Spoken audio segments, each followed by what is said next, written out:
Jews have been subject to expulsion and persecution for thousands of years.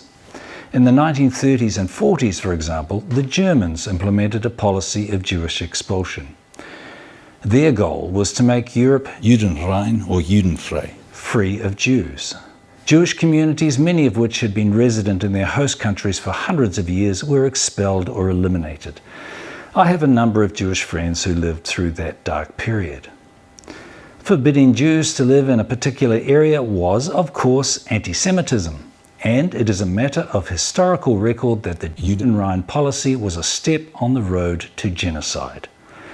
Ultimately, 6 million Jews were murdered. On Christmas Eve, which also happened to be the eve of Hanukkah, the Jewish holiday, the United Nations Security Council, with New Zealand support, implemented a new Judenrein policy. Jews have once again been declared illegal in certain areas.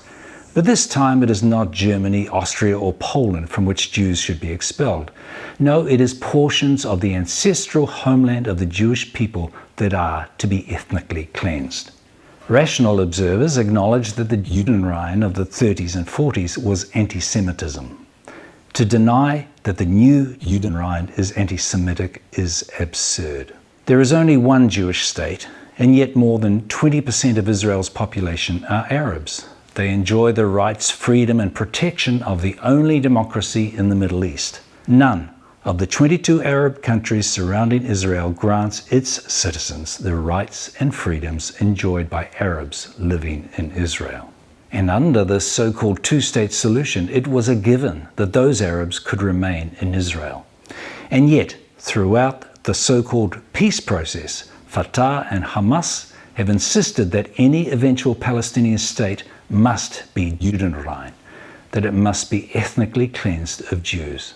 And now the ethnic cleansing of Judea, Samaria, and even suburbs of Jerusalem has been endorsed and granted an air of legitimacy by the UN.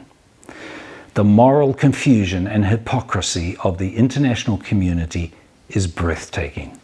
All over the world, Indigenous rights have gained currency in recent decades. Here in New Zealand, for example, Maori have regained some of their ancestral land, and a number of historical grievances have been addressed. The indigenous status of the Jewish people, however, appears to have little or no traction in the world community.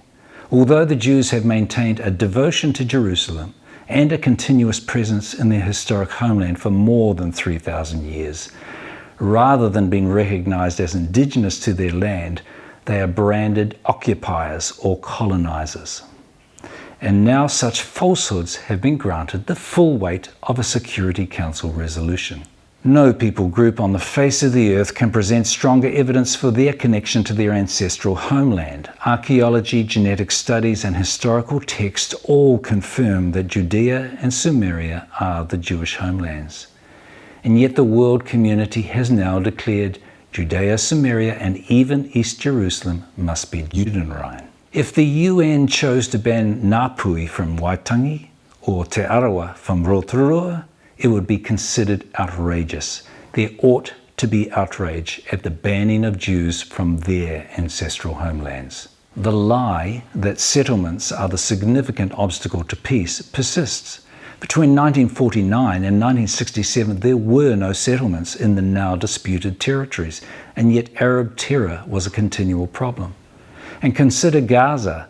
In 2005, Israel unilaterally removed all settlers and terrorism grew far worse. None of this means anything to a world that in the 1930s and 40s abandoned the Jewish people to a genocidal enemy.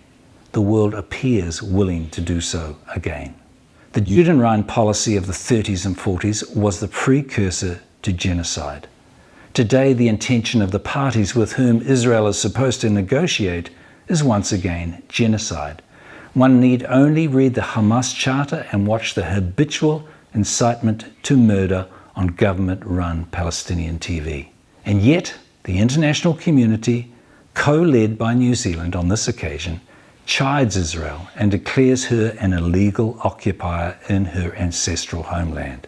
In 2015, a survey of world anti-Semitism was published. The most anti-Semitic nation in Asia was Malaysia, and Senegal the worst in sub-Saharan Africa.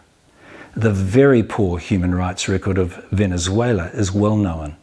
These are the nations with whom New Zealand chose to stand in demanding the ethnic cleansing of Jews from the Jewish heartland. This is a time of great shame for New Zealand. To have promoted and facilitated the new Judenrein policy is a disgrace.